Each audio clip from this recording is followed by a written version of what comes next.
เส้นทางแห่งเศรษฐกิจเส้นทางเป็นมิตรกับสิ่งแวดล้อมเส้นทางแห่งวิทยาศาสตร์เส้นทางแห่งวัฒนธรรม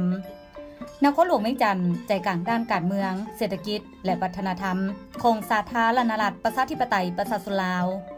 วังเวียงเมืองแห่งการท่องเที่ยวที่มีชื่อเสียงมีภูผาป่าไม้ที่เขียวงามและแม่น้ำลำเซที่ใสเย็นประชาชนมีฮีตของประเพณีอันจบงามและการดำรงชีวิตแบบเรียบง่ายหลวงพระบาง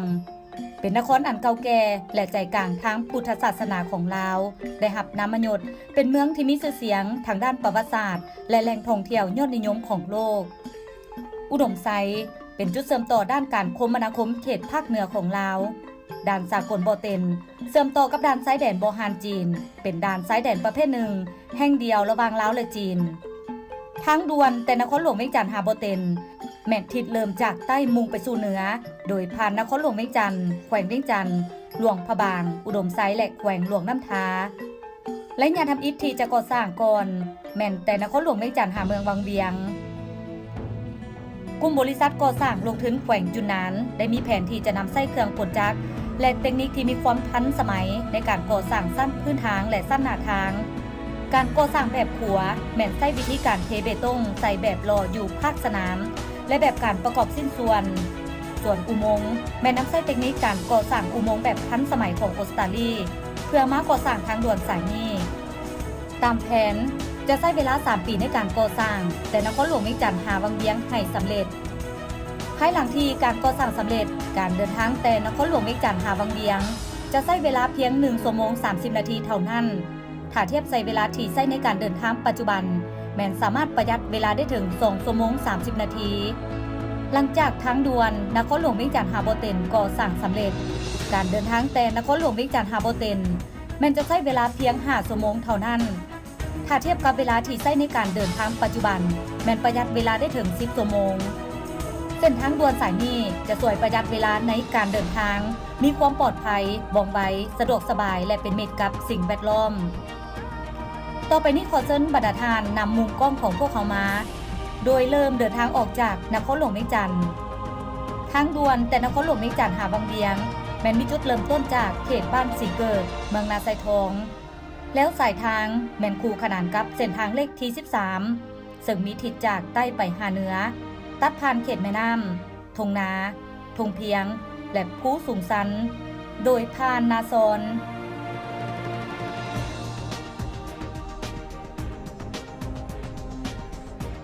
บ้านบัว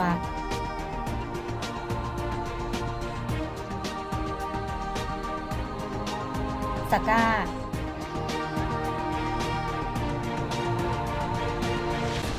พลโฮง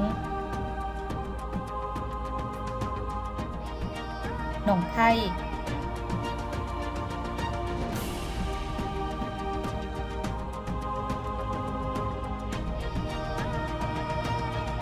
หินเหิบ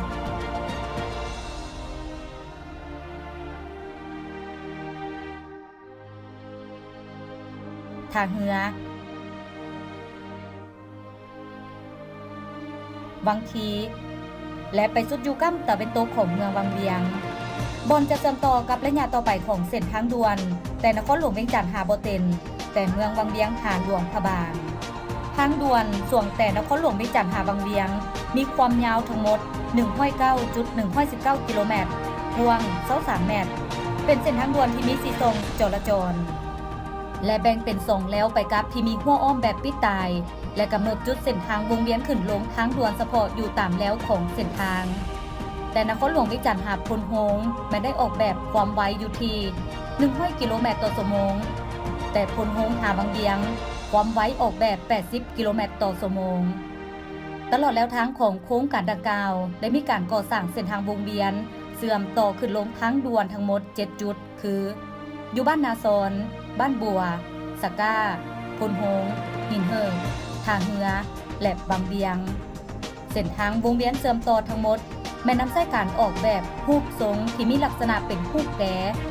ประกอบให้มีเส้นทางเพื่อเชื่อมกับเส้นทางเลขที่13ซึ่งบ่เพียงแต่สะดวกสบายในการเข้าออกทางด่วนเท่านั้นมันยังเป็นการสร้างรูปทรงที่สวยงามนำอีก โครงการดังกล่าวโดยพื้นฐานมันมีแล้วสายทางอันเดียวกันกับทางรถไฟลาวจีนและเส้นทางเลขที่13มีจุดตัดกับเส้นทางรถไฟลาวจีน2จุดตัดกับเส้นทางเลขที่13 2จุดอยู่บรรดาจุดตัดทั้งหมดแม่นำใช้วิธีการตัดคบกันแบบทับซ้อนในการสัญจรไปมาของรถแม่นจะบ่มีผลกระทบซึ่งกันและกันประกอบเป็นระบบตาข่ายการขนส่งที่เชื่อมโยงกันร่วมกันส่งเสริมการพัฒนาทางด้านเศรษฐกิจในเขตภาคพื้นโครงการดังกล่าวจะได้ก่อสร้างขัวข้ามแบบเป็นคูจำนวน34แห่งรวมความยาว 1,808 เมตรในนี้ขัวข้ามน้ำรีเป็นขัวข้ามขนาดใหญ่ที่มีความยาว276 เมตรการออกแบบโครงสร้างขัวเป็นรูปตัวเต้ขนาด9x30 เมตรนำใช้พื้นฐานต่อมอตีนเสาแบบคูด้วยการฝังเสาเข็ม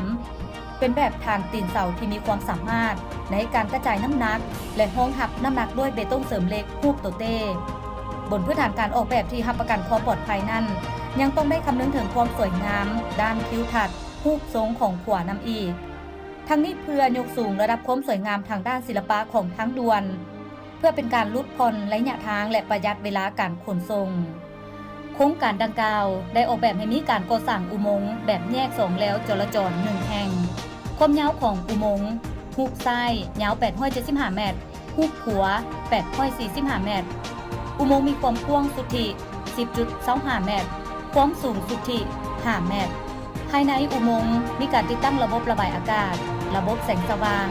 ระบบดับเพลิงระบบกล้องวงจรปิดจักรปั่นไฟและระบบระบายผู้คนออกจากอุโมงค์เพื่อรับประกันให้ผู้สวมใส่อุโมงค์มีความปลอดภัยและสะดวกสบายตลอดเส้นทางได้มีการออกแบบก่อสร้างเขตให้บริการ3แห่งและจุดเขตพักรถ2แห่งภายในเขตของเขตบริการและจุดพักรถประกอบมีปั๊มน้ำมันโรงแรมห้างค้าห้านอาหารห้านซ่อมแต่งรถและสิ่งอำนวยความสะดวกในการบริการและอื่นๆโครงการดังกล่าวยังได้ประกอบมีศูนย์กลางการควบคุมติดตามและเขตบำรุงรักษาโดยการนำใช้เทคนิคด้านระบบข้อมูลข่าวสารผ่านการเก็บกำข้อมูล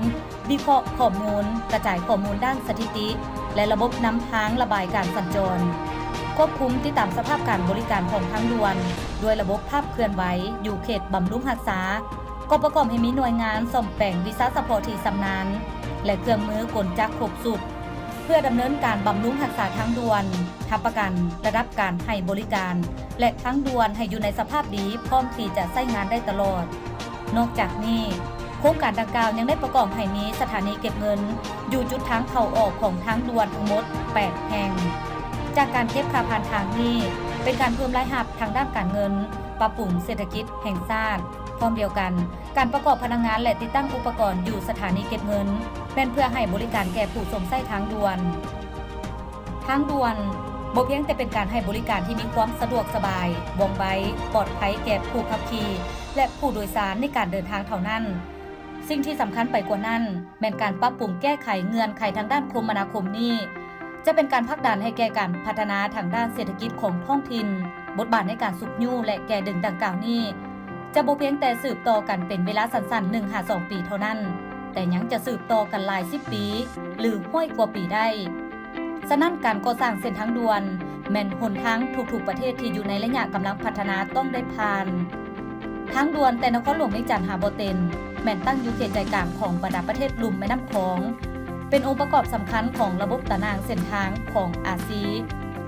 12หลังจากก่อสร้างสำเร็จก็จะเป็นการช่วยให้ลาวกลายเป็นจุดเชื่อมต่อที่สำคัญของเส้นทางคมนาคมในเขตภาคพื้นแหลมอินโดจีนเฮ็ดให้สาธารณรัฐประชาธิปไตยประชาชนลาวจากประเทศบ่มีชายแดนติดกับทะเลมาเป็นประเทศใจกลางเชื่อมต่อในเขตภาคพื้นจะเป็นการเพิ่มทวีการไปมาหาสู่ด้านเศรษฐกิจการค้าและวัฒนธรรมของลาวจีนไทยเมียนมาเวียดนามและประเทศอื่นๆให้น้ำมือนับหลายขึ้นเฮ็ดให้สายพัวพันและความเชื่อมั่นซึ่งกันและกันระหว่างประเทศนับมือยิ่งเลิกซึ่งกว่าเก่าจะเฮ็ดให้สาธารณรัฐประชาธิปไตยประชาชนลาวก้าวสู่อนาคตที่วัฒนาถาวร